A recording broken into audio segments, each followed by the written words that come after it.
Shalom kakak, om, tante, opa, oma. Lewat program ini, kita akan belajar tentang Alkitab lebih dalam lagi dengan menggunakan bahasa yang lebih santai.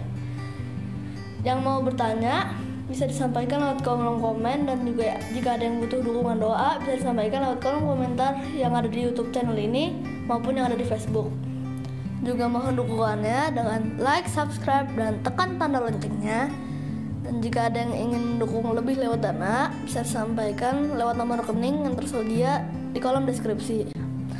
Dan lebih dari segalanya, mohon dukungan doanya ya, agar program ini bisa menjadi berkat bagi banyak orang, terlebih menyenangkan hati Tuhan. Oh ya, program ini akan selalu menemani kita setiap Senin sampai Minggu, setiap malam. Selamat mengikuti, Tuhan Yesus memberkati semuanya. Shalom semuanya, selamat pagi. Dan sebelum kita mulai tadarusan Alkitab kita di malam hari ini, kita bilang sejenak.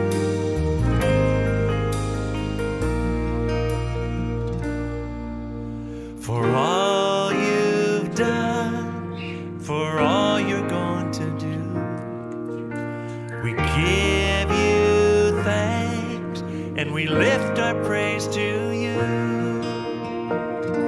And we give thanks, we give praise, for we know that all things work together for our good. We give thanks, we give praise, for by faith we know your grace will see us through. We give thanks, we give thanks, we give praise, for we know that all things work together for our good. We give thanks, we give praise, for by faith we know your grace will see us through.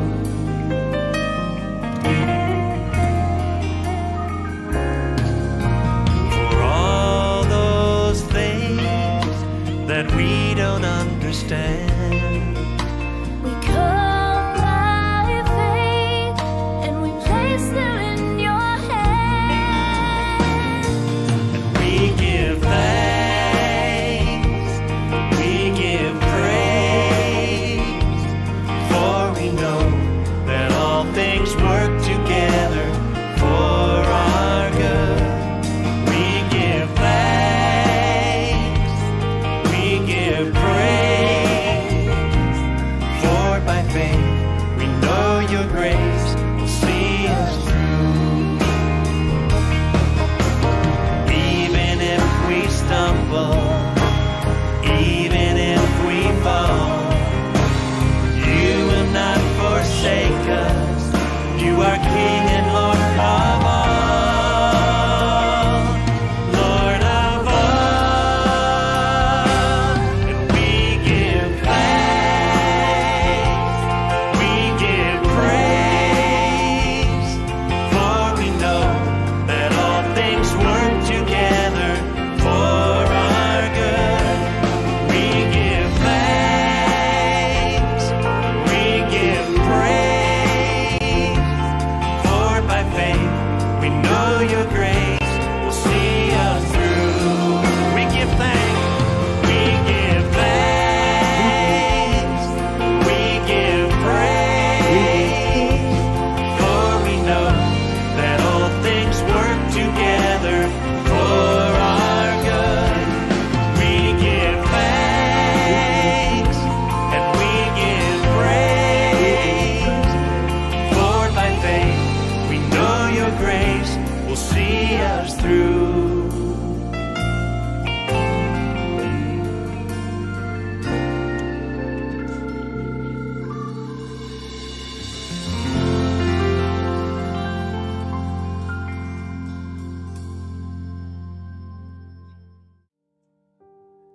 Ya, senang kembali bersama dengan saudara di malam hari ini, di hari apa nih? Kamis, Jumat, Sabtu.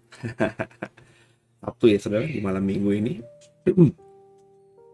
Dan sebelum kita mulai tadarusan Alkitab kita, sebelum kita istirahat, dan besok pagi kita bergereja di gereja kita masing-masing, kita ambil waktu sejenak untuk kita berdoa. Saudara, mari tundukkan kepala kita doa.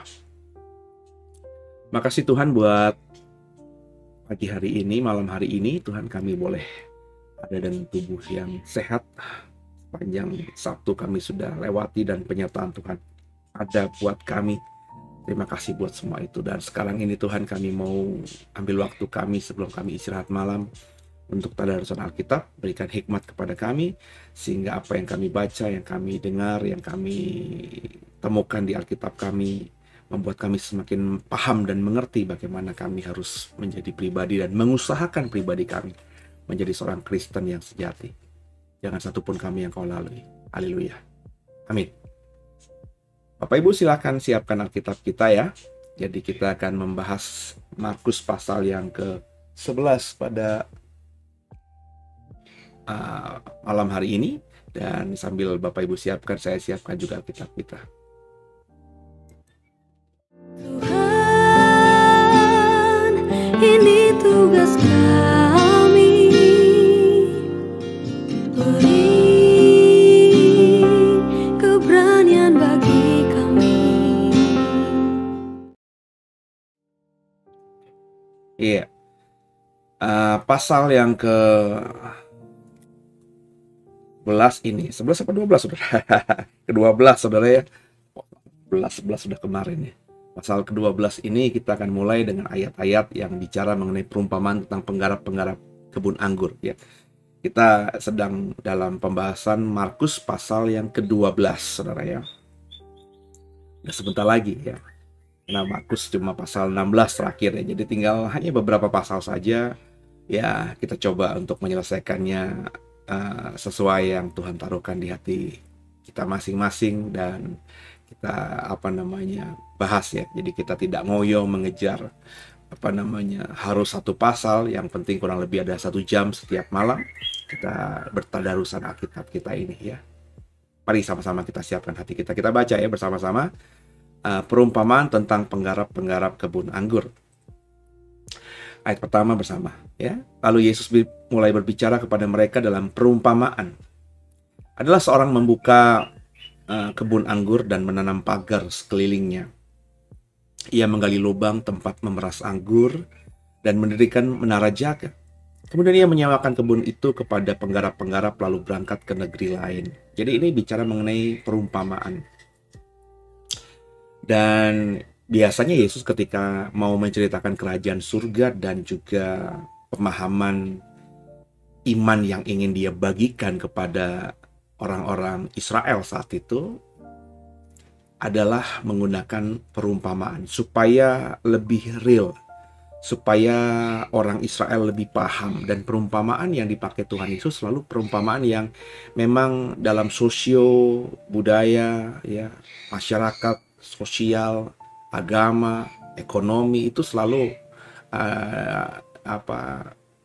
yang terdekat dengan orang Israel. Jadi membicarakan kerajaan Allah dan iman yang ingin Yesus berikan kepada orang Israel, dalam hal ini para murid-muridnya, bukan cuma 12 rasul ya, tapi murid-muridnya yang banyak itu, dia selalu menggunakan perumpamaan.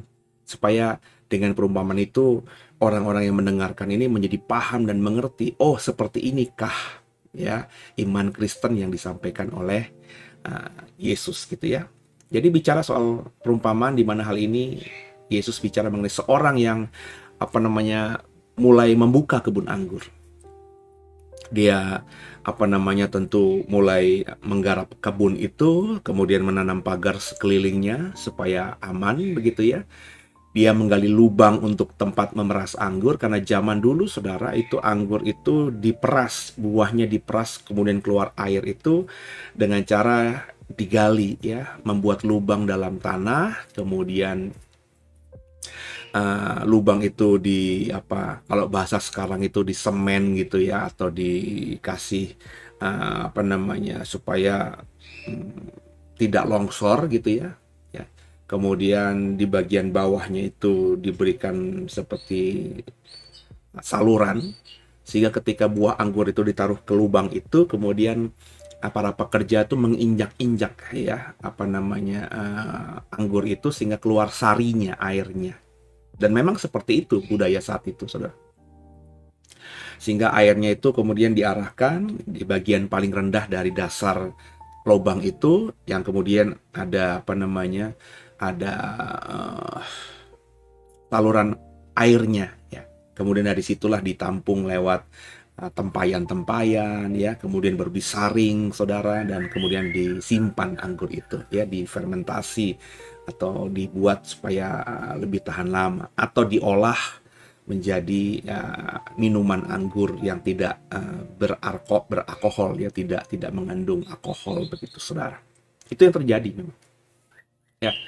Dan setelah itu dibuat oleh tuan ini atau tuan tanah ini, kemudian dia menyewakan, bekerja sama maksudnya dengan para penggarap-penggarap anggur, supaya ketika mulai ditanam benih anggur itu ya diolah oleh penggarap-penggarap anggur. Nah, karena ini kebun anggur baru, tentu membutuhkan waktu yang tidak sebentar ya, bukan kayak orang nanam padi ya, dari tabur benih langsung kurang lebih hari-hari ini ya 4 bulan, 5 bulan, 3 bulan sudah bisa panen. Nggak seperti itu ya. Kalau anggur baru ditanam, ini kan problemnya kan baru dibuka, berarti kan taninya tanah lapang biasa, kemudian dibuat kebun, ada pengolahan di situ, semuanya sudah siap ya, ditanamin benih anggur atau stek anggur gitu ya. Dan kemudian baru tuan ini bekerja sama dengan para penggarap, dan dia pergi ya, dia berangkat ke negeri lain. Dan dia pergi ke negeri lain karena dia tahu untuk membuat stek anggur atau benih anggur itu menjadi akhirnya pokok anggur yang siap untuk dipanen, itu membutuhkan waktu yang cukup panjang ya. Jadi Ini bukan bicara mengenai 1 minggu, sebulan, ya. Ini bisa bicara mengenai tahunan, ya. Jadi cukup panjang, makanya dia pergi ke negeri lain. Ya, negeri lain ini kan tentu di zaman itu nggak seperti sekarang kita naik pesawat mau ke Amerika ya nggak sampai 24 jam kita sudah sampai misalnya kalau non-stop gitu saudara, kecuali kita transit beberapa kali di sebuah kota, di beberapa kota ya kita bisa beberapa hari. Tapi sekarang ini akses untuk ke luar negeri yang durasi jaraknya jauh sekalipun itu bisa dalam 1 kali 24 jam. Tapi zaman dulu kan nggak. Alkitab tidak mengatakan dia ke negeri mana. Kalau ke negeri Moab, ke negeri Amon, ke negeri Mesir sekalipun ya paling membutuhkan waktu perjalanan kalau santai ya itu ya seminggu sampai lah gitu ya. Tapi kalau misalnya dia pergi ke Eropa ya, wilayah yang nun jauh di sana ya, di Roma misalnya ya, di wilayah Asia ya itu membutuhkan perjalanan saja berbulan-bulan gitu ya. Apalagi kalau di sana dia mau berusaha atau punya planning tertentu ya tinggal beberapa lama balik lagi ya mungkin bisa sampai bertahun-tahun gitu ya. Dan mungkin ke arah sana ya. Kita lanjutkan ayatnya. Dan ketika sudah tiba musimnya, jadi ya feelingnya udah dapat ya kira-kira tahun keberapa begitu. Ia menyuruh seorang hamba kepada penggarap-penggarap itu untuk menerima sebagian dari hasil kebun itu dari mereka. Ketika diprediksi sama si tuan ini, karena bekerja sama kan, tanahnya punya dia, modalnya dia, tapi dikerjakan oleh para pengerja. Makanya dia menyewakan, dalam artian ya berbagi hasil. Mungkin 70 si penggarap, 30 dia, atau sebaliknya. Saya nggak tahu, Alkitab tidak mengatakan prosentasenya, tapi ini fair. Ya, maka dibagi pembagian. Ya. Maka ketika sudah musimnya, ya tuan ini mengirimkan utusan dari negeri yang jauh itu. Ya. Untuk menerima sebagian dari hasil kebun itu dari mereka. Tapi mereka menangkap hamba itu dan memukulnya, lalu menyuruhnya pergi dengan tangan hamba. Penggarap-penggarap itu memukul hamba ini, kemudian menyuruhnya pulang dengan tangan hamba. Kemudian tuan ini menyuruh pula seorang hamba lain kepada mereka. Orang ini mereka pukul sampai luka kepalanya dan sangat mereka permalukan. Lalu ia menyuruh seorang hamba lain lagi, dan orang ini mereka bunuh. Dan banyak lagi yang lain, ada yang mereka pukul dan ada yang mereka bunuh. Jadi bukan cuma 3, lebih dari 3. Pertama mereka cuman pukul, kemudian mereka pukul dengan babak belur sampai luka kepalanya. Yang ketiga mereka bunuh. Yang keempat ada yang mereka pukul, ada yang mereka bunuh. Kelima ada yang mereka pukul, ada yang mereka bunuh. Pokoknya beberapa kali ya, bukan cuma sekedar 3 kali. Sekarang tinggal hanya 1 orang anaknya yang kekasih. Akhirnya ia menyuruh dia kepada mereka. Katanya, anakku akan mereka segani.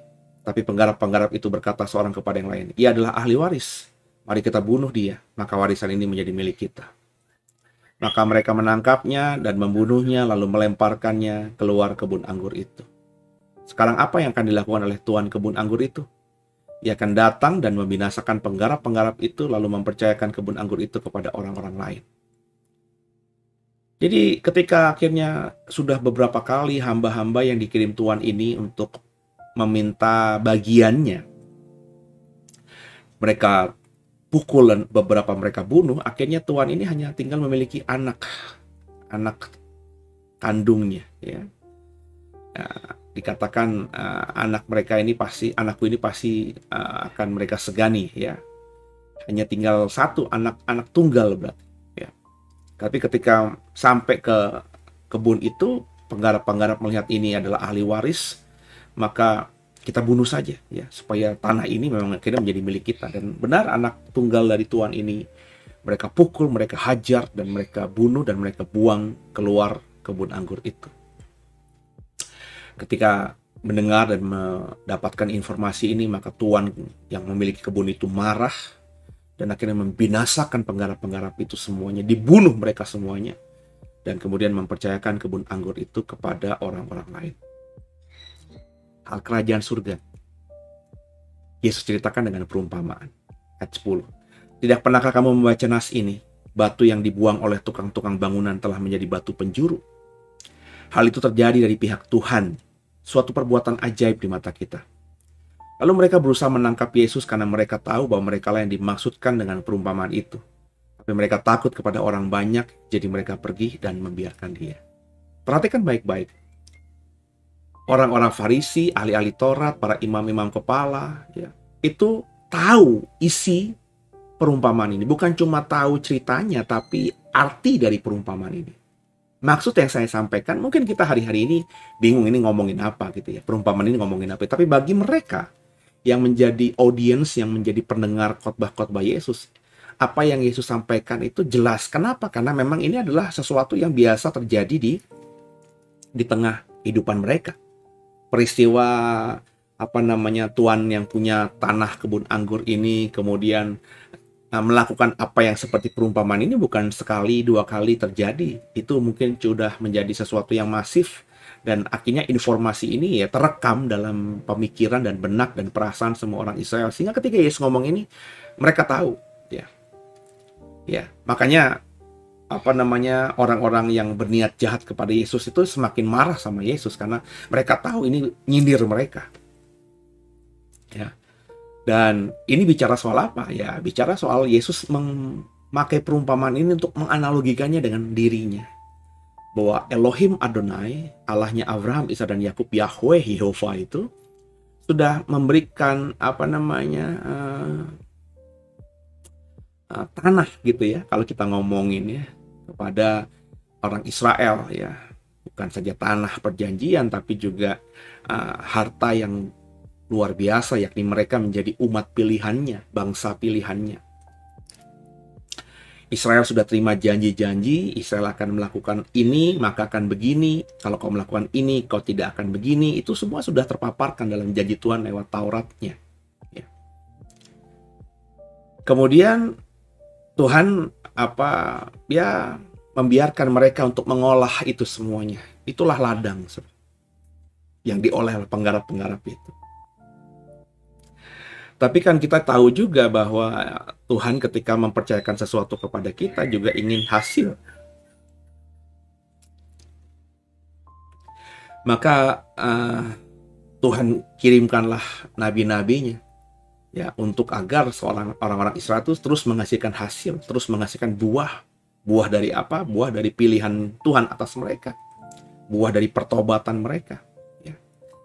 Goal untuk orang Israel, bukanlah jadikan sebuah bangsa muridku ya, tapi kalau dalam bahasa perjanjian lama itu lewat berkat yang kupercayakan kepada kamu akan jadi berkat bagi bangsa-bangsa lain. Artinya meskipun belum ada perintah untuk menjadikan semua bangsa lain menjadi percaya kepada Elohim Adonai, tapi Israel itu memang diperintahkan Tuhan untuk jadi berkat bagi bangsa lain. Ya. Supaya bangsa lain tuh mengenal Tuhan lewat berkat yang dibagikan Israel kepada mereka. Tapi itu tidak dikerjakan oleh Israel. Israel terlalu bangga dengan statusnya, terlalu fokus sama semua itu, dan berkat itu hanya untuk dinikmati oleh dirinya tanpa dibagikan kepada bangsa-bangsa lain. Padahal Israel dipilih itu untuk jadi berkat bagi bangsa lain. Ya. Lewat berkat yang kupercayakan kepada mulah seluruh bumi ini akan diberkati. Itu kata Tuhan lewat janjinya kepada bapa leluhur mereka. Tapi nggak dikerjakan sama Israel.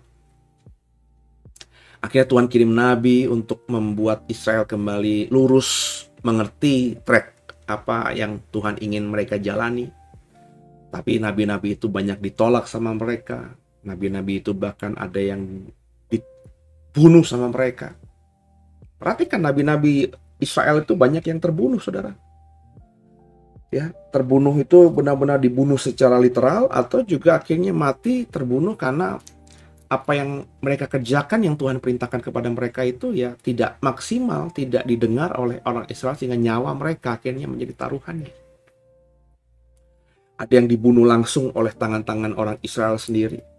Tapi banyak juga mereka berpolitik sedemikian rupa, bersiasat sedemikian rupa, sehingga nabi-nabi Tuhan itu terbunuh ya karena kesalahan mereka, tapi tidak mereka yang langsung membunuh mereka, ya, nabi-nabi itu, tapi lewat kedegilan hati mereka, kekerasan hati mereka, akhirnya nabi-nabi itu banyak yang terbunuh karena kekerasan hati orang Israel lewat tangan bangsa lain.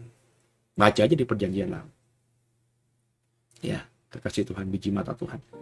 Dan nabi-nabi yang ada muncul itu ya kalau bagi saya bukan semata yang ada di nabi-nabi, kitab nabi-nabi di Perjanjian Lama itu hanya nabi-nabi yang memang punya nama, nabi-nabi besar dan nabi-nabi kecil. Tapi apakah nabi-nabi hanya itu saja?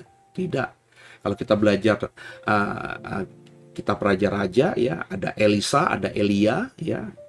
Pendahulunya itu yang punya sekolah nabi. Elisa itu murid dari Elia. Apakah Elia cuma punya murid satu nabi, yakni Elisa? Enggak. Banyak di kitab raja-raja itu Elia punya nabi-nabi lain. Bahkan sebelum Elia naik ke surga, Elisa bicara dengan teman-temannya, ya, sesama nabi. Ya. Kami mendapatkan penglihatan bahwa Tuhan kita akan naik ke surga. Ya. Aku tahu, ya, kata Elisa. Dan ketika Elisa akhirnya menjadi penerus pemimpin nabi-nabi pada zaman itu, ya, Elisa juga punya sekolah nabi. Jadi nabi-nabi itu banyak. Dan bagi saya jauh lebih banyak yang tidak kita dapatkan informasi namanya di Alkitab kita daripada yang sekarang ini kita bisa temukan pertinggalnya, karena mereka menuliskan kitab yang dikenal sebagai kitab Nabi Nabi Mika, Nabi Nahum, ya. Tapi banyak lain yang tidak namanya muncul di Alkitab kita. Dan banyak mereka yang dalam sejarah Perjanjian Lama itu dibunuh orang Israel karena mereka keras dan tegas ingin membuat orang Israel itu kembali pada Tuhan, dan mereka ditolak oleh orang Israel.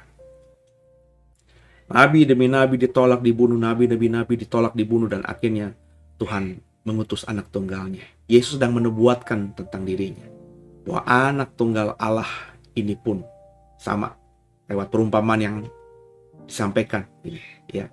Dia menganalogikan perumpamaan itu dengan dirinya. Dirinya juga akan dibunuh dan dilempar keluar kebun, keluar kota. Getsemani dan juga Golgota itu ada di luar kota Yerusalem, di tempat yang terkutuk. Karena Golgota adalah tempat yang terbiasa disebut Bukit Tengkorak, karena ya selain mungkin bentuknya, kalau kita sudah ke Israel sana, ada situs di sekitar kota, di luar kota Yerusalem yang berbentuk bukit batu atau bukit kapur gitu ya. Bukit batu yang secara memang kalau diperhatikan ya berbentuk seperti tengkorak manusia, dan itu yang dipercaya oleh banyak orang sebagai Golgota. Atau disebut Golgota karena memang di situ banyak orang yang digantung salib, dihukum salib oleh pemerintahan Romawi dan juga adat istiadat atau hukum Yahudi. Dan itu tempat yang terkutuk, di luar kebun, tidak dianggap, di luar kota, tempat terkutuk tidak dianggap. Ya. Tapi meskipun mereka tahu ini mereka sedang disindir, ya. Apalagi memang mereka sedang merencanakan pembunuhan Yesus, ya. Tapi mereka tidak bisa bertindak saat itu karena orang banyak lagi mendengarkan Yesus. Kalau mereka bertindak langsung ambil Yesus, atau orang banyak yang sedang mendengarkan Yesus dan kagum dengan apa yang Yesus ajarkan dan Yesus lakukan lewat pelayanannya, itu akan berontak dan akhirnya bisa membuat senjata makan tuan. Sehingga mereka mengurungkan niat, tapi mereka semakin marah kepada Yesus, semakin dendam, akar pahitnya semakin kuat kepada Yesus. Padahal ini adalah fakta. Mereka tahu itu. Tapi kalau udah kedengkian yang ada menyelimuti, maka semua hal yang telanjang itu ya, menjadi kabur, menjadi buram, dan bahkan tak terlihat. Semut di ujung samudra terlihat, gajah di pelupuk mata tak terlihat. Itu kata peribahasa orang bijaksana yang kita bisa baca dalam pelajaran bahasa Indonesia. Orang bisa melihat perbuatan jahat yang kecil yang dibuat orang lain, tapi brengseknya diri, ya, salahnya diri, kebodohannya diri tidak bisa dilihatnya. Inilah tipikal manusia sebenarnya. Dan saya menemukan banyak hal ini. Orang yang begini itu karena memang orang ini tidak pernah mau introspeksi diri. Makanya berkali-kali kalau kau sudah ikuti program ini, kunci berkali-kali saya bilang juga, menjadi seorang Kristen yang sejati itu introspeksi diri dan mau introspeksi diri. Menghadapi keadaan yang berat itu nggak menyerah, coba introspeksi diri. Kenapa aku usaha nggak berhasil? Kenapa kok aku sekarang ini nggak punya uang? Kenapa aku kok sekarang ini sakit? Coba introspeksi diri, jujur sama diri. Ya.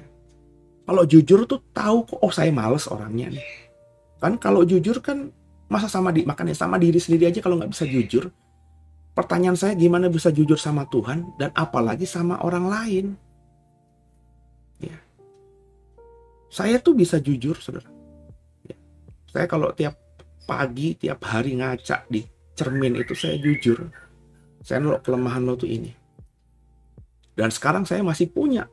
Ya, meskipun saya tidak punya lagi agenda atau diary, tapi di hati saya itu masih ada catatan-catatan yang harus saya bereskan tentang apa yang saya lakukan yang menurut saya setelah introspeksi diri merupakan kelemahan saya. Lagi berjuang nih saudara. Jangan dibilang saya nggak tahu kelemahan saya tahu. Jangan dibilang saya sudah sempurna, enggak, saya masih jauh dari kesempurnaan itu karena saya jujur sama diri saya sendiri. Berat itu mengalahkan itu. Jatuh bangun saya mengalahkan itu. Tapi saya terus usahakan. Karena saya percaya Roh Kudus terus akan tolong saya. Tuhan tahu lah pokoknya perjuangan saya ini. Meskipun belum berhasil misalnya mengalahkan itu, tapi Tuhan tahu saya sedang berjuang dan sedang mengusahakan sungguh mati-matian. Kenapa? Karena saya jujur. Jadi kalau ke depan nanti saya punya masalah, ya Tuhan izinkan ada masalah terjadi. Kalau saya introspeksi diri, wah ini gara-gara ini nih gue belum beres nih. Maka saya beresin itu dulu. Kalau saya rasa udah beres semuanya, saya nggak punya masalah lagi, ya.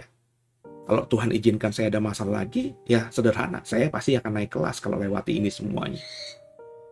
Tapi banyak orang Kristen tuh nggak jujur, nggak mau introspeksi diri, ya. Manja, ada masalah tinggal datang ke orang tua, Pak, Bu, bayangin, ya. Sudah menikah, sudah punya rumah tangga sendiri, mestinya kan dia menghidupi rumah tangganya.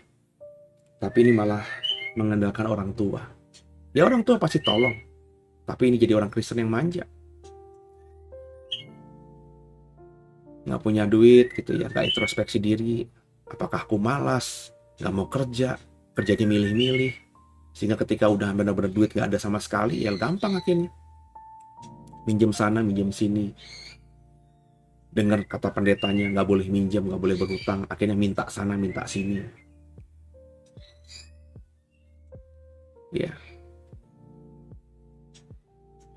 Ya maafkan saya mengulang-ulang ini karena itu yang terjadi saat ini di sekitar saya, saudara. Kita orang Kristen harus memberi, menolong orang lain. Tapi kalau orang yang kita tolong ini karakternya seperti itu, apakah itu mendidik? Sudah habit gitu. Karena kita sendiri sudah mengetahui ini berulang kali dikerjakan. Dan kita sudah menasehati dan sudah pernah tolong juga. Kecuali saudara nggak pernah tolong, ya. Saudara nggak pernah bantu orang itu, terus saudara keluar-keluar, wah dia tuh minta-minta mulu, dia minjem-minjem mulu, ya nggak bener lah. Kita orang Kristen harus tolong orang ini. Nggak boleh berpraduga. Ya. Berpraduga yang jahat. Ya, tapi ketika kita sudah lakukan apa yang kita menjadi menjadi natur kita yang kata Tuhan harus memang menabur, memberi. Tapi orang ini kemudian ada memanfaatkan itu dengan akhirnya terus ada masalah, ya minta, minjem. Ya. Terus kita tahu juga dilakukan bukan kepada kita saja tapi kepada orang-orang lain yang sebenarnya satu inner circle dengan kita gitu ya. Ini kan karakter, habit, saudara. Maafkan saya, orang males ini. Makanya berkatnya nggak sampai. Belum introspeksi diri ini. Sehingga akhirnya berkat Tuhan itu terhalang. Bukan Tuhan yang tidak memberkati. Dia yang menghalangi berkat Tuhan itu sendiri. Ya.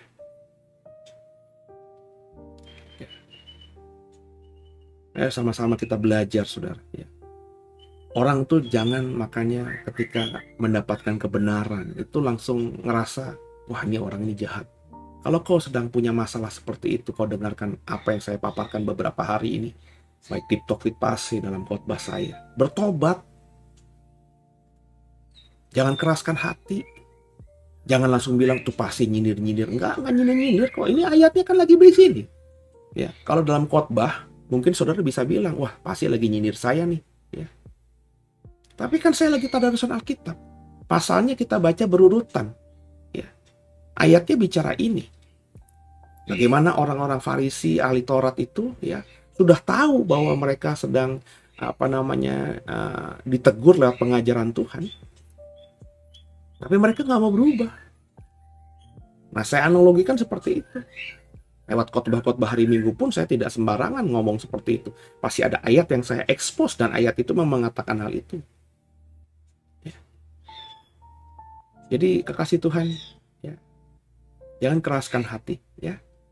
Sebab Tuhan ingin memulihkan saudara. Dia nggak mau tinggalin saudara. Dia nggak membuat saudara itu sampai tergeletak. Dia nggak, rencangannya bukan kecelakaan.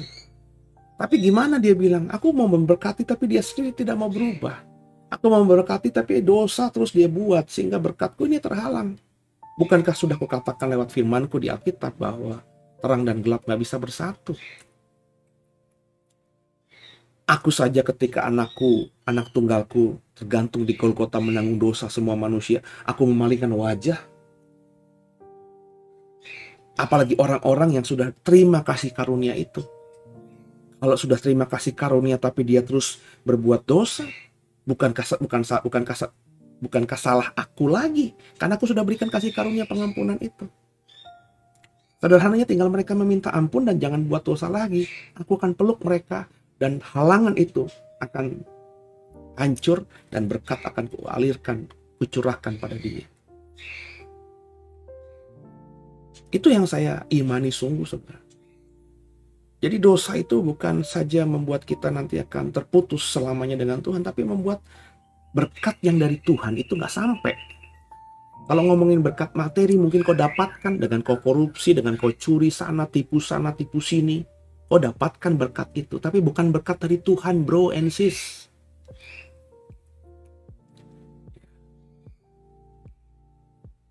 Itu berkat dari Satan, dari kedaginganmu. Dan dengarkan saya bukan menyaksikan lewat pengalaman pribadi, tapi saya lihat dengan mata saya sendiri sebagai manusia, dan juga sebagai manusia Kristen, dan sebagai hamba Tuhan. Sebagai hamba Tuhan saja, sudah 18 tahun, sudah hampir 17 tahun, 18 tahun saya jadi pendeta. Kalau jadi hamba Tuhan yang melayani Tuhannya udah 20 tahunan, saudara. Saya tahun 99 tuh sudah benar-benar tinggalin semuanya, melayani Tuhan. Belum jadi pendeta baru 2005, saudara. Bayangin tuh, 99 ke 2021.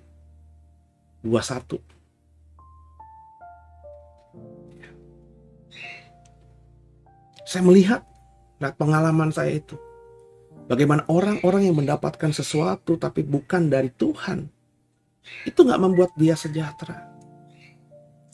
Kan saya sudah pernah bilang, saya kenal pribadi banget satu buah keluarga yang saya ketika kecil, ketika remaja, ini berlimpah harta luar biasa. Tapi saya tahu banget, ya, dari pengamatan saya ketika saya dewasa, oh kenapa sekarang ini keluarga ini berantakan, habis-habisan. Berkat yang dirasakan ketika orang tuanya ini hidup, itu ketika orang tuanya mati, bahkan mati dalam usia yang sangat muda, saudara. Anak-anak masih belum dewasa secara usia. Ya, anak-anak itu semua ditinggal mati orang tuanya, ditinggal mati ayahnya ketika usia sekolah. SMA, SMP, SD, mungkin. Ya, saya lupa ingat. Ditinggal orang tuanya ketika di usia 20-an awal. Masih sangat muda, saudara.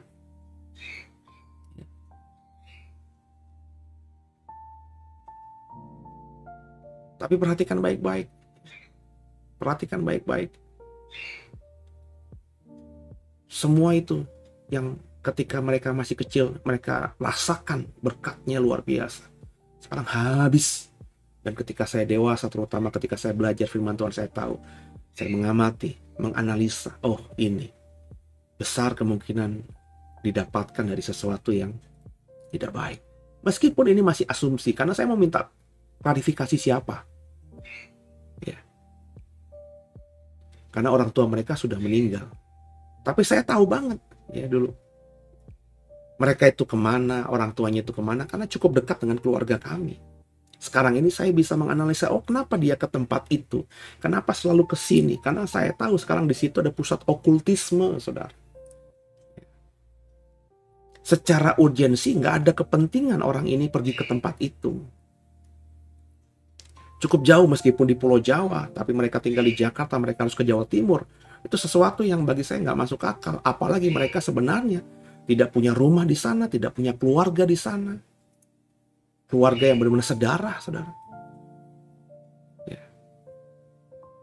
Ini sesuatu yang akhirnya saya pahami ketika saya dewasa. Oh, ini nih orang. Makanya kaya rayanya mereka hilang. Tidak dirasakan oleh anak, cucu, cicit. Tapi kalau kau benar-benar hidup dalam Tuhan, kau mungkin tidak berkelimpangan harta benda, tapi kau akan bisa merasakan hidup di bumi seperti di surga. Itu ya, saudara ya. Lanjut tentang membayar pajak kepada kaisar. Kemudian disuruh beberapa orang Farisi dan Herodian kepada Yesus untuk menjerat dia dengan satu pertanyaan. Orang-orang itu datang dan berkata kepadanya, "Guru, kami tahu engkau adalah seorang jujur dan engkau tidak takut kepada siapapun juga." Lihat kalimatnya kan gitu, ya, memancing gitu ya, memuji, ya, mengapresiasi, ya, mengagumi, ya. Tapi sebenarnya ini kalimat menjebak. Makanya saya tidak suka, ya, dengan hal-hal yang namanya pujian itu, ya. Sebab dalam pengalaman saya pribadi saja, ya, orang yang memuja-muja apa yang saya kerjakan dalam pelayanan kepada Tuhan saya, itu saya tahu ada yang tidak tulus. Ya, puja-puji itu, ya, maafkan saya, hanya untuk menjilat mungkin, ya, menjebak saya mungkin. Ya. Karena orang yang memuja-muji itu setelah saya kenal cukup dekat, ternyata ya memang hidupnya belum diusahakan sungguh untuk menjadi murid Tuhan dengan menjadi pelaku firman. Berarti pujian mereka kemarin itu ada maksud. Kalau bagi saya, saudara, ya, ketika kita berusaha untuk menyenangkan hati Tuhan, maka kita tuh tidak akan memuji orang secara berlebihan. Saya sebutkan saja pendeta-pendeta yang saudara pasti kenal karena namanya lebih populer dibandingkan saya, dan kebetulan saya mengikuti sepak terjang mereka, dan kebetulan saya di masa lalu pernah tahu, dan bukan cuma tahu tapi kenal mereka berdua secara personal, ya. Misalnya Pak Erastus Sabdono, Pak Gilbert.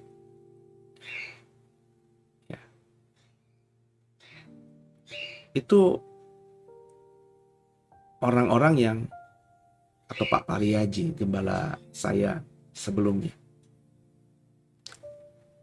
Saya tidak bilang kelemahan kekurangan mereka, karena saya percaya setiap kita pasti punya kekurangan.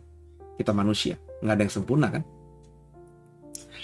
Tapi saya kalau ketemu lagi, saya diizinkan ketemu sama Pak Erastus Sabdono, saya diketemukan nanti pribadi cukup dekat, dengan durasi waktu yang cukup panjang untuk bisa bicara mata demi mata dengan Pak Gilbert, Pak Eras, dan gembala sidang saya dulu, Pak Pariaji. Andai kata Tuhan izinkan, saya tidak akan memuji-muji mereka dengan apapun juga. Sebab sekarang saya memahami, saudara. Kalau saya puji mereka kan karena saya lihat mereka pelayanannya luar biasa. Mereka berkhotbah luar biasa. Mereka korban kepada Tuhan luar biasa. Sekarang ini saya tahu, ya, kalau saya puji mereka, saya tahu kenapa mereka seperti itu. Karena mereka merasa bahwa mereka terima kasih karunia dari Tuhan yang luar biasa kepada mereka. Sehingga mereka melakukan semua yang saya puji itu sebenarnya bukan ingin dipuji, karena ingin membalas segala kebaikan Tuhan dengan apa yang mereka bisa. Karena saya saat ini sedang ada, meskipun belum sampai selevel mereka, masih jauh lah daripada mereka-mereka yang saya sebutkan itu. Tapi saya sedang merasa, orang kalau muji gue, khotbah gue bagus, khotbah gue memberkati, kenapa ya? Padahal bagi gue itu biasa aja, karena gue ketika saya buat khotbah itu, membuat materi khotbah itu, saya benar-benar ingin membuat khotbah yang bukan saja memberkati dan mengajar jemaat, tapi di atas segalanya menyenangkan Tuhan, karena Tuhan sudah pakai saya menjadi duta besarnya, juru bicaranya. Tuhan bicara kepada orang-orang yang dicintainya, lewat mulut saya. Jadi saya berusaha untuk membuatnya dengan baik sebaik mungkin. Nah, karena seperti itu saya tidak merasa ada kehebatan saya di situ. Karena saya sedang berbuat itu untuk membalas kebaikan Tuhan. Jadi kalau saya dipuja, saya bilang nggak tempatnya juga memuja itu. Karena sudah seharusnya saya seperti itu. Nangkep ya saudara ya. Jadi memang saya tidak suka dipuja-puji orang.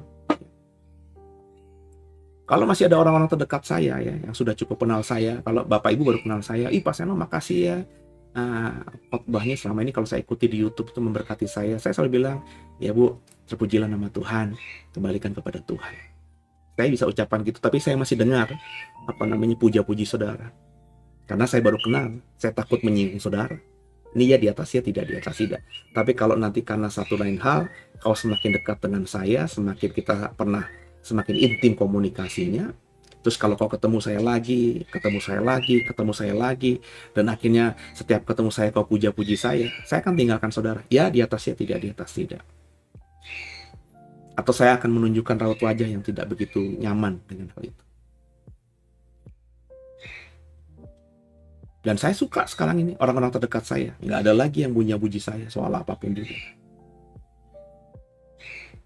Saya bukannya kecewa ketika nanti ada tamu lain, khotbah lain, atau guru lain. Pak saya, kok tuh dosen kemarin yang ngajar kita, guru kemarin, pendeta lain yang kemarin khotbah di gereja kita, keren banget kajarannya. Saya tidak akan bilang dalam hati kemudian baperan, oh terus khotbah gue nggak berkati lagi.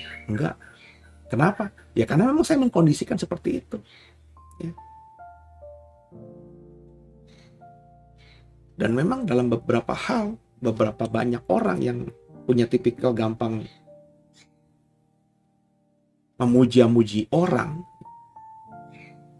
itu orang-orang yang maafkan saya sebenarnya belum beres dengan dirinya. Ada sesuatu yang belum beres dengan dirinya, dan biasanya saya akan tahu nanti ke depannya apa.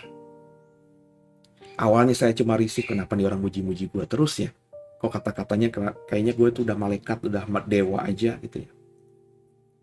Tapi lambat laun ya, feeling saya di awal itu akan saya lihat, oh ternyata begini toh.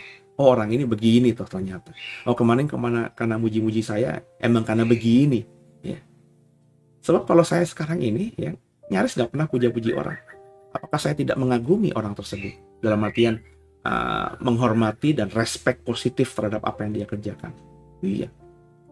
Tapi ngapain saya puja-puji berlebihan? Kalau mau jujur saudara ya, saya benar-benar apresiasi dengan Pak Jokowi, presiden saya dan saudara yang 2 periode ini memimpin bangsa ini. Apresiasi tinggi saudara. Tapi saya juga nggak akan terlalu jadi orang-orang yang fanatiknya Pak Jokowi gitu, yang selalu memuja-muji beliau dengan gimana gitu. Sebab saya tahu ya Pak Jokowi seperti ini tuh bukan karena semata-mata dia ingin meninggalkan warisan yang bagus, tapi karena memang dia ingin berbuat yang terbaik buat bangsa negaranya. Itu isi hatinya dia. Sehingga ketika dia kerja, dia kesana sini belusukan kesana sini untuk membangun proyek-proyek yang luar biasa. Di NTT aja yang tadinya nggak pernah diurus selama Indonesia merdeka puluhan tahun, tiba-tiba sekarang menjadi kota dan provinsi yang luar biasa. Air sekarang ini berlimpah karena banyak waduk, ada belasan waduk yang rencananya mau dibangun presiden dan sudah terbangun beberapa. Papua yang nggak pernah tersentuh saudara. Sekarang ada jalan yang dibangun Trans Papua, meskipun belum menghubungkan dari utara ke selatan, tapi itu sudah mulai dikerjakan. Jawa saudara, yang tidak terhubung sama sekali dengan jalan tol itu sekarang sudah terhubung. Sehingga kita ke Surabaya dari Jakarta nggak butuh waktu 24 jam lebih saudara. Hanya belasan jam. Kalau Bapak Ibu kuat nyetir, apalagi kalau punya serep yang gantian nyetir, itu bisa kita lewati hanya mungkin 12 jam saudara naik mobil sendiri. Kalau mobil kita bagus ya, bisa dikendarai aman dengan kecepatan yang maksimum yang diizinkan oleh tol, dan juga mungkin mobil kita bisa lebih dari itu kalau sepi. Langsung cepat. Saya dengan mobil lama saya saja Ya, ketika tol belum ada setahun, saya coba ke Malang. Saya ke Malang, ke Blitar, ke Kediri, itu hampir setiap tahun sejak saya kecil karena eyang saya, mbah saya di Kediri. Malang Kediri itu ya 3 jaman kalau lewat jalan yang tradisional gitu ya, jalan biasa. Tapi dari Jakarta sampai ke Malang, tahun pertama Trans Jawa dibuka. Saya berangkat dari dari rumah itu sekitar jam tujuan gitu ya. Terus berhenti dulu untuk nunggu rekan kami di sekitar rest area Cikampek ya, awal itu. Itu kita baru jalan dari Cikampek itu jam 10. Jadi lebih banyak macetnya keluar dari Jakarta menuju ke Cikampek. Cukup padat, butuh waktu sekitar 1 jam 2 jam. Terus kami berhenti dulu di rest area Cikampek untuk nunggu yang lainnya. Jadi kami minum kopi, makan-makan dan lain sebagainya. Saya juga istirahat tidur. Nah, dari jam 10 itu cus langsung sampai di Malang ya. Itu jam 6, setengah 7 ya, bermasalah karena kami nggak duga ya. Kami pikir sampainya jam 10, jam 11 ya, berarti kan sampai di Malang, keluar tol Malang itu ya cari restoran ya, cari makan. Tapi ternyata sampai Malangnya itu masih sekitar jam 7 ya. Sehingga cari restoran yang udah buka itu ya belum banyak yang buka ya, yang warung-warung pinggir jalan ya, kayak pecel gitu-gitu. Tapi kan kita tidak tahu karena kita kan sebagai orang yang pendatang, jadi nggak tahu wilayah kalau pecel atau warung-warung tradisional itu kan ada di jalan-jalan, di gang-gang gitu kan, jarang di pinggir jalan raya arteri ya. Yang jalan raya arteri itu kan restoran-restoran gitu kan ya, warung-warung besar yang bukanya ya jam 9, jam 10. Jadi kami kesulitan dan akhirnya harus mencari hotel, karena kami pikir kalau di hotel itu selalu restorannya buka untuk breakfast tamu dan kita bisa beli di situ yang dijual di restoran itu ya, meskipun terbatas hanya nasi goreng doang ya. Saya mengapresiasi, nggak pernah dilakukan pemerintah kita sebelumnya. Sehebat apapun katanya orang-orang ya, saya respect sama Pak Harto, tapi status Bapak Pembangunan itu bagi saya dengan Pak Jokowi sekarang nggak layak disandingkan ke dalam diri Pak Harto ya.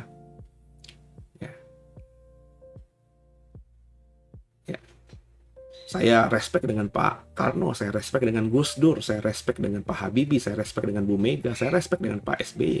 Tapi maafkan saya, apa yang mereka kerjakan ya dalam kekuasaan mereka sebagai presiden dibandingkan Pak Jokowi yang baru 7 tahun ini, kalah jauh men. Tapi meskipun demikian, saya tidak akan memuji-muji Pak Jokowi. Lebay begitu. Hati saya kagum, tapi saya mengerti kenapa beliau seperti ini. Ya karena beliau ingin yang terbaik buat bangsanya. Dia nggak punya kepentingan apapun. Mestinya pemimpin seperti itu. Jadi kalau apa yang dikerjakan Pak Jokowi ini sebenarnya ya sesuatu yang sebenarnya lumrah dan harus dikerjakan oleh para pemimpin. Menjadi aneh, menjadi extraordinary, menjadi puja-puji karena sebelumnya pemimpin kita nggak ada yang seperti ini. Kan begitu. Ya kayak sekarang saya gitu ya. Akhirnya mengagumi. Mengagumi tapi tidak terlalu memuja-muji pendeta-pendeta yang punya pelayanan luar biasa, khotbahnya keren, pelayanannya keren, kesaksian hidupnya keren. Karena saya berpikir, ya emang mereka sudah tahu posisinya bahwa mereka tuh hamba Tuhan, dan seorang hamba Tuhan harus memberi yang terbaik senantiasa kepada Tuhannya. Jadi kalau akhirnya dengan prinsip itu semua yang mereka kerjakan tuh menjadi wow, ya biasa saja. Karena saya sekarang juga meskipun belum sampai di titik itu sedang mengusahakan dalam kapasitas saya, dalam apa yang saya bisa lakukan. Nangkep ya saudara ya. Jadi jangan terlalu senang dengan puja-puji. Di zamannya Orde Baru ada istilah asal Bapak senang, ABS. Ini orang yang menjilat. Dan sekarang di gereja banyak asal gembala senang, AGS. Asal pendeta senang, APS. Asal Bapak senang, masih ada ya. Ngomongnya tinggi, ngomongnya hebat, memuja-muji, tapi di belakangnya bahkan ngomongin orang itu. Orang ini mungkin akan dianggap hebat, tahu segala-galanya ya. Tapi dengarkan, orang seperti ini tidak akan dapat berkat dari Tuhan. Ngomongin orang itu tidak bagus. Apalagi kalau ngomongin orang itu tidak minta klarifikasi sebelumnya dan dia tidak tahu sebelumnya. Ya. Saya semakin paham mengerti hal ini ketika saya jadi pendeta dan gembala. Bagaimana saya tahu cerita-cerita jemaat saya, tapi saya harus mengendalikan diri supaya saya tidak ceritakan apapun keluar, hanya konsumsi saya. Bahkan dalam banyak kasus istri saya pun tidak saya ceritakan. Saya tahan. Ya. Bayangin tahu semua cerita, bayangin tahu semua masalah jemaat, tapi saya harus pendem sendiri. Kadang-kadang itu membuat diri saya tuh kayak mau meledak gitu ya. Ya, dan saya harus mengendalikan diri supaya tidak speak up. Ya, karena mereka cerita sama saya masalah mereka, kan karena mereka percaya saya adalah hamba Tuhan. Mereka mungkin ingin cerita saja gitu, karena lega. Mereka nggak bisa cerita kemana-mana, takut orang lain tuh ember. Dan memang banyak orang ember di gereja. Banyak saya temukan yang namanya konselor itu ember ngomongin orang yang sedang konseling sama dia di kemudian hari. Ini jahat semuanya. Ya. Saya diajar dosen saya dulu, kalau konseling itu berarti orang yang percayakan masalahnya untuk dikonseling sama kita, ceritakan masalahnya kepada kita sebagai konselor itu, dia mempercayakan sungguh. Kenapa? Karena dia anggap saudara adalah hamba Tuhan. Ya. Maka saya pegang itu, karena itu pembelajaran saya di semester awal ketika saya sekolah teologi dan saya lagi on fire-nya sama Tuhan, lagi jatuh cinta, kasih mula-mula. Itu membekas banget, dan itu saya berusaha untuk praktekkan. Dan kalau cuma 1-2 orang doang yang konseling seperti itu ke saya, itu nggak kenapa-napa lah. Jemaat kami nggak banyak, saudara. Tapi saya tahu semua masalah jemaat. Dari cuma sekedar WhatsAppan mereka ketika saya tanya apa kabar, semua aman. Ya begitu Pak Pendeta, cuman hampir 2 tahun ini kami tidak ke kantor sama sekali. Ya kami di rumah. Ya. Kami ya tanda kutip ya hanya di rumah aja. Saya ngebayangin kan itu masalah. Emang enak di rumah aja nggak kemana-mana. Kalau mereka cerita benar berarti kan ini masalah. Dan saya bisa ngebayangin. Ada yang cuman curcol seperti itu. Curhat colongan seperti itu. Tapi ada juga yang cerita panjang lebar. Ya, saya saja yang punya jemaat nggak terlalu banyak aja. Itu kadang-kadang meledak karena saya jadi tahu semua problemnya jemaat saya. Tapi saya nggak bisa sharing itu dengan orang lain. Karena takut orang lain ember gitu. Saya tahan gitu ya. Jadi memahami hal ini akhirnya susah memang ya. Makanya saudara yang saya tidak minta saudara mendoakan saya gitu ya. Tapi beberapa saudara kan bergereja di tempat lain. Doakan gembalamu. Ya, saya baru dapat kabar ya. Ada rekan pendeta yang kebetulan gerejanya itu di gereja masa kecil saya. Jadi ini pernah menjadi pendetanya orang tua saya, yang dia mutasi. Kalau di gereja Protestan itu kan pendetanya atau pendeta jemaatnya kan di rolling sama sinode gitu. Dimutasi ke gereja lain yang gerejanya jauh lebih besar daripada gerejanya ibu saya. Sektornya ada belasan. Jadi maksudnya ada luas cakupan pelayanan gereja itu dibagi-bagi, misalnya per kecamatan kah atau per kelurahan kah, dan itu ada belasan sektor. Jadi belasan kelurahan, kurang lebih begitulah, belasan kecamatan, kurang lebih begitulah. Luas sekali. Dan pendeta ini memang dikenal oleh ibu saya ketika mengembalakan di gereja ibu saya itu rajin belusukan gitu ya, mengunjungi jemaat satu persatu. Apalagi kalau ada masalah selalu datang, naik motor dia ya. Orangnya humble, sederhana ya, nggak pernah mau pakai fasilitas gereja. Dia punya sendiri dan diberkati memang orang ini. Tapi akhirnya kemarin stroke kata ibu saya. Ya. Saya langsung dengan cerita yang dipaparkan ibu saya sebelumnya, ya saya akhirnya paham. Ini mungkin di tengah pandemi ini ya pendeta ini begitu mengkhawatirkan jemaatnya ya, dengan kapasitas dia paling nggak datang untuk doakan ya, dia belusukan gitu ya, resikonya COVID, akhirnya kecapean dan mungkin kena stroke. Saya maksudnya ngomong begini, tolong doakan pendetamu ya, gembalamu Saya bukan minta saudara doakan saya, tapi kan banyak saudara yang bukan jemaat saya. Kau punya gereja, doakan mereka. Sebab meskipun mereka tidak belusukan, tapi dalam pengalaman saya tidak tipikal orang yang mengunjungi rumah jemaat satu persatu, saudara. Ya, ini kelemahan saya memang. Ya. Saya cuma mantau saja, ya. Menghubungi via WhatsApp, ya. Kadang-kadang minta ketemuan via Zoom kalau memang saya butuh untuk ngobrol dengan mereka. Saya saja yang bukan tipikal seperti rekan pelayan Tuhan yang saya bilang kena stroke itu dapat informasi tentang jemaat saya yang nggak seberapa aja, kadang-kadang agak stres gitu ya. Karena nggak mungkin nggak mikirin, karena kan kita bawa dalam doa. Saya tahu jemaat saya pergumulan ini, saya bawa dalam doa.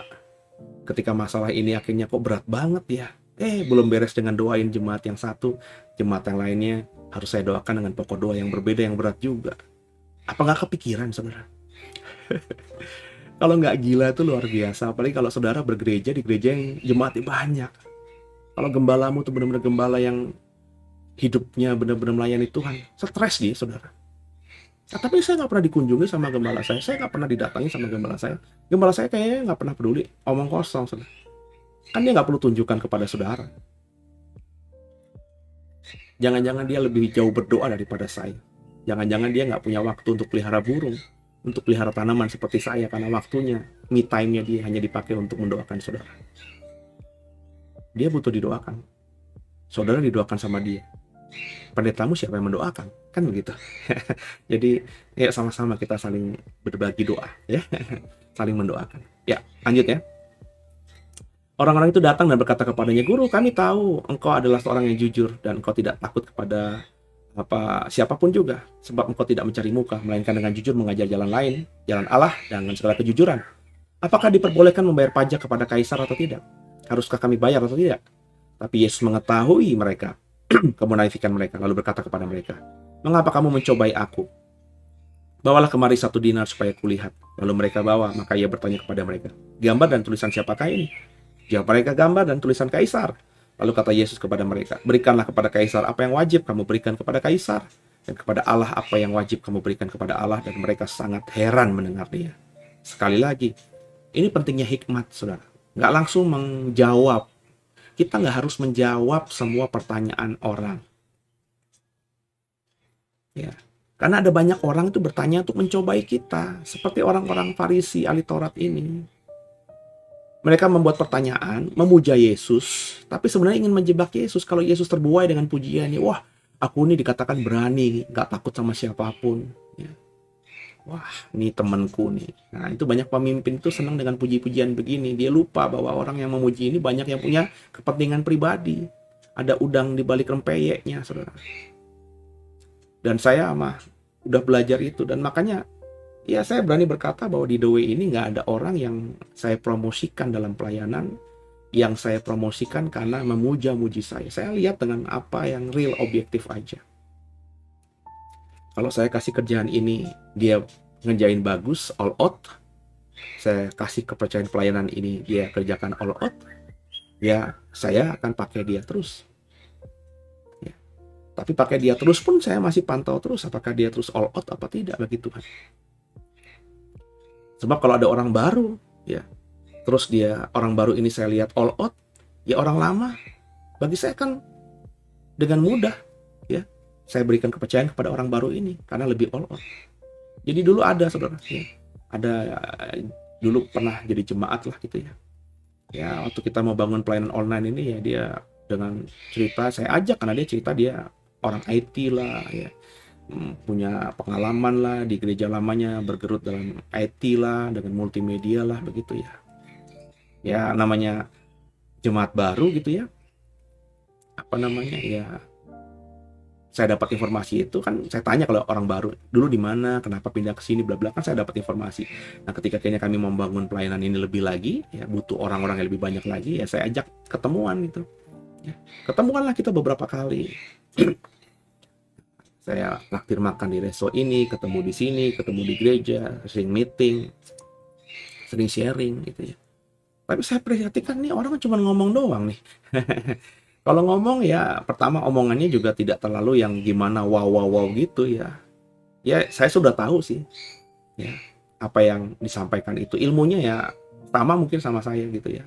Cuman orang ini mungkin ya maafkan saya mungkin merasa itu hebat. Kalau bagi saya udah tahu, cuman karena dia ngomong kan saya dengarkan gitu ya.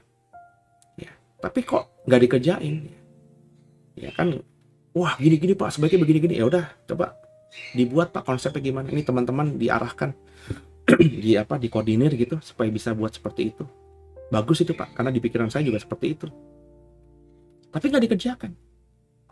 Nggak ada mengkoordinir, dia juga nggak buat apa-apa. Setiap ketemu ngasih ide lagi, tapi ide yang lama aja belum dikerjakan, ngasih ide baru lagi gitu ya. Ya lama-lama kan cuma ngomong doang kan males gitu ya saudara ya.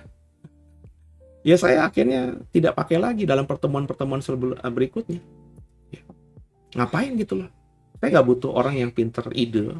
Ya, karena ide itu sebenarnya sudah ada, kita bisa lihat di kiri kanan kita. Apalagi dalam dunia digital, pelayanan digital ini, kan kita tinggal nyontoh saja. The Warriors adalah channel Kristen, ya. Jadi nanti semuanya programnya mungkin boleh macam-macam, tapi tidak boleh bertentangan dengan iman Kristen. Kontennya tidak boleh bertentangan dengan iman Kristen. Kontennya begitu, ya. Tapi kontainernya, cara penyajiannya, cara pemaparannya, ya, tampilannya. Kalau kita mengandalkan channel Kristen, kita akan ya seperti itu, kaku aja gitu. Maka saya harus belajar kan. Ya. Belajar dari mana? Ya dari orang-orang yang jadi YouTuber lah saudara. Makanya ada program seperti ini nih, ya, Deep Talk with Pase. Bukan soal kontennya, tapi soal kemasannya. Ya. Bapak Ibu, ini kemasan ini ya. Kalau Bapak Ibu lihat di layar saudara ya, ada apa namanya nih, ada ayat di sini ya. Ada di mana? Sini ya, ada ayat ya. Terus ada kotak saya nih di sini nih ya. Kotak saya, muka saya. Ini kan seperti YouTuber gamers. Ya kalau Bapak Ibu pernah lihat YouTubers gamers itu ya, ada mukanya dia lagi main game, terus di yang sekarang bagian ayat-ayat ini tuh layar gamesnya mereka ya. Kalau mereka lagi main Mobile Legends, di sini game Mobile Legends, terus mereka main gitu kan sambil ngobrol ya sama temennya ya, sama musuhnya gitu ya. Wah jancok gitu, kurang lebih gitu ya. Ngomongnya kalau gamers gitu kan gila lo ya gitu ya. Ngomong yang ya namanya anak muda lah ya. Lepas benar apa tidak. Ya kalau saya mah agak shock juga mendengar anak-anak milenial itu kalau ngomong seperti itu gitu ya. Yang ngomong gila, anjing, anjrit gitu. Itu zaman saya dulu kalau udah ngomong begitu, didengar orang tua saya ditabok kiri kanan. Tapi anak-anak milenial sekarang itu udah terbiasa ngomong seperti itu. Ya. Jancok itu saya orang Jawa Timur, saudara. Ya itu kata nggak bagus di zaman saya kecil tuh. Saya sering dengar ya orang saudara-saudara saya kalau marah itu begitu. Jadi saya terekam tuh. Ketika saya pernah ngomong gitu langsung, apa yang kamu ngomong apa kamu? Disentil mulut saya sama ibu saya. Tapi sekarang anak sekarang coba ya, YouTuber anak-anak muda yang kalau Bapak Ibu orang Jawa Timur, kata-kata itu udah ada terjadi penurunan apa ya makna sehingga biasa aja diucapkan gitu. Lebih bisa diterima. Coba zaman Bapak Ibu seumuran saya ngomong gitu sama orang kalau nggak diajak berantem. Intinya saudara, apa namanya? Saya coba nih, saya tiru. Ya kan?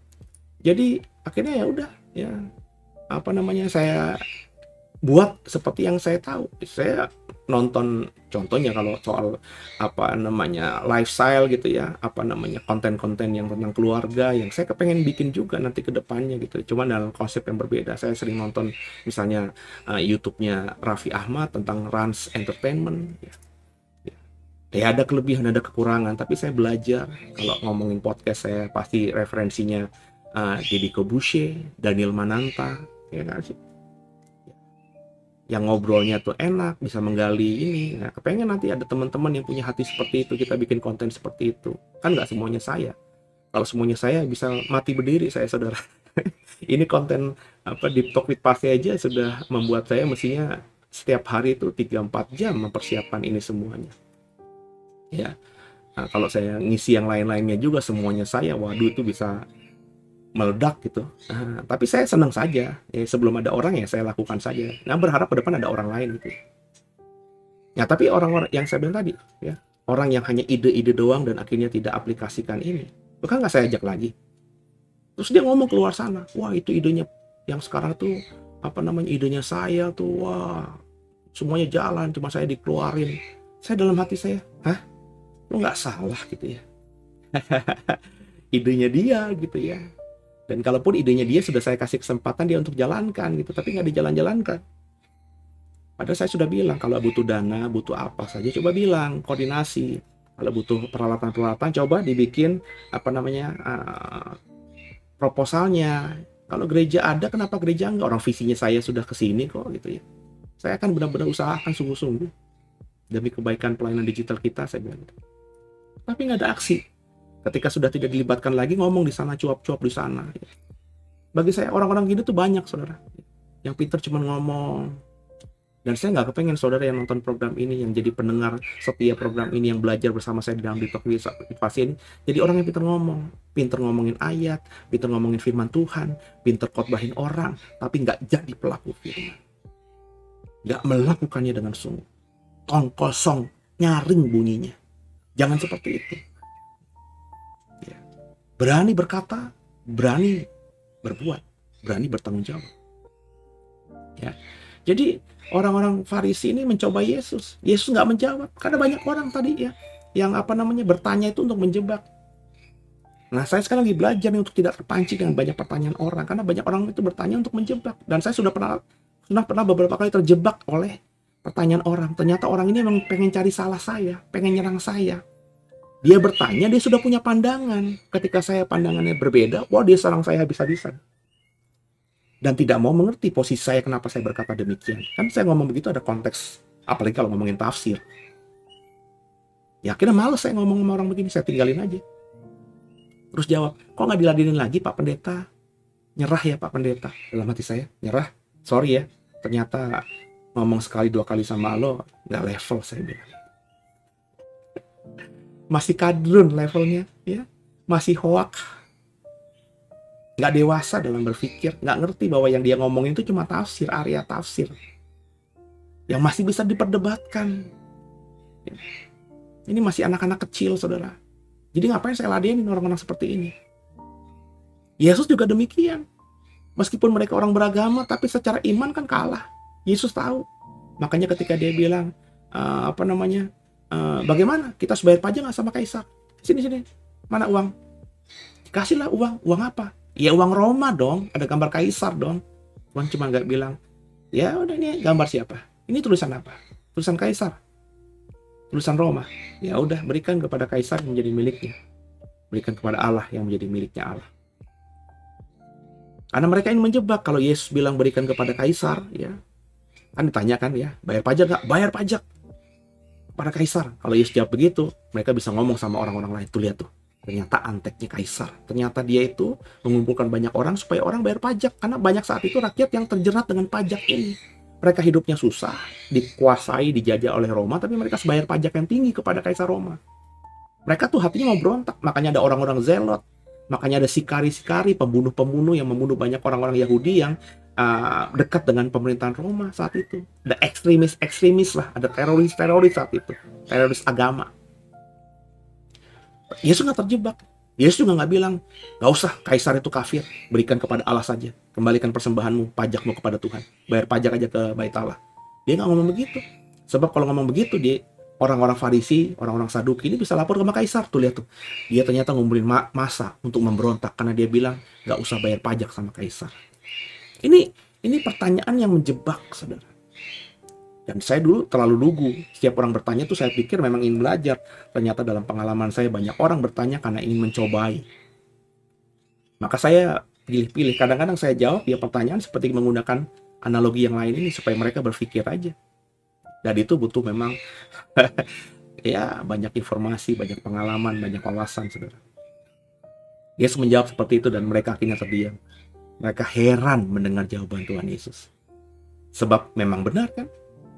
Ya kalau milik Kaisar berikan, milik Allah berikan. Itu jawaban yang benar, tidak abu-abu, tidak suam-suam kuku, tapi tegas. Meskipun tidak terlihat hitam dan putih, tapi tegas. Kalau memang harus undang-undangnya bayar pajak karena kita di bawah pemerintahan Roma ini, ya mau apa? Kita dijajah, berikan. Tapi bagianmu kepada Tuhan pun berikan. Hari-hari ini, ya karena kita WNI, ya bayar pajak. PBB bayar, apalagi ya SPT bayar. Kalau kita punya penghasilan dari pekerjaan kita dari gaji, pajak mobil, pajak motor bayar. Untuk apa? Ya urusan pemerintah yang bertanggung jawab kok mengelola uang itu. Ya. Tapi bagian Tuhan, ya contohlah persepuluhanmu kepada Tuhan, bayar. Nanti andai kata pemerintah kita zolim, bikin pajak 30%, ya kalau kita memang masih di sini, bayar. Ya. Gitu ya saudara ya. Jadi lakukanlah yang terbaik untuk bangsa negaramu, dan lakukan juga yang terbaik untuk Tuhan. Belajar dari Markus 12 ini, kita belajar memposisikan diri dengan bijaksana. Banggaku punya Bapa sepertimu, yang tak pernah meninggalkanku. Oke, ya kita tundukkan kepala. Sudah lebih dari 1 jam, padahal ini malam minggu, mestinya nggak perlu 1 jam ya. Tapi minta maaf saudara ya, karena tadi nggak selesai juga pasal 12 baru ngomongin itu udah panjang lebar kan. Ya akhirnya saya bisa curahkan lah semua yang ada di isi hati saya soal ayat-ayat yang kita baca. Tundukkan kepala kita doa. Semoga jadi berkat tadi ya. Makasih Tuhan Yesus buat semuanya, dan biarlah kami terus belajar bertumbuh menjadi seorang Kristen yang sejati. Ampuni salah dosa kami, Yesus Kristus adalah Tuhan Juru Selamat kami hidup, dan ke dalam tangan-Mu lah kami serahkan tubuh jiwa roh kami. Haleluya. Amin. Selamat malam minggu semuanya. Jangan lupa besok minggu kita ibadah di gereja kita masing-masing. Kalau masih online, silakan ikut gerejamu online. Kalau sudah offline, datang ke gerejamu. Kalau saudara masih ada waktu dan masih haus akan Tuhan, bisa ikuti live streaming kita di jam 11. Atau ada program Bible Talk di jam 9.15 besok. Kita ngobrol-ngobrol Alkitab, masih soal penciptaan saudara. Dan juga nanti di hari berikutnya, kalau sudah hari Minggu ini habis dari gerejamu pergi kemana-mana, bisa ikuti juga. Karena siarannya atau rekamannya ditinggal di YouTube, jadi bisa ditonton kapan saja.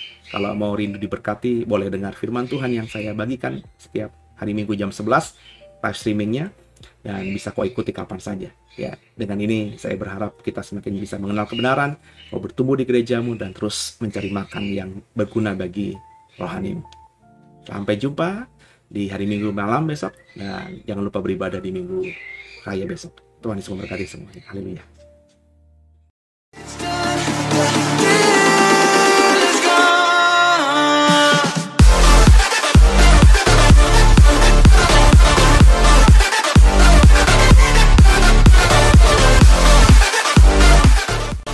Bapak Ibu yang merasa diberkati dan ingin memberkati kami lebih lewat dana, dapat disalurkan melalui scan barcode berikut ini atau ditransfer melalui rekening yang ada di layar Bapak Ibu Saudara.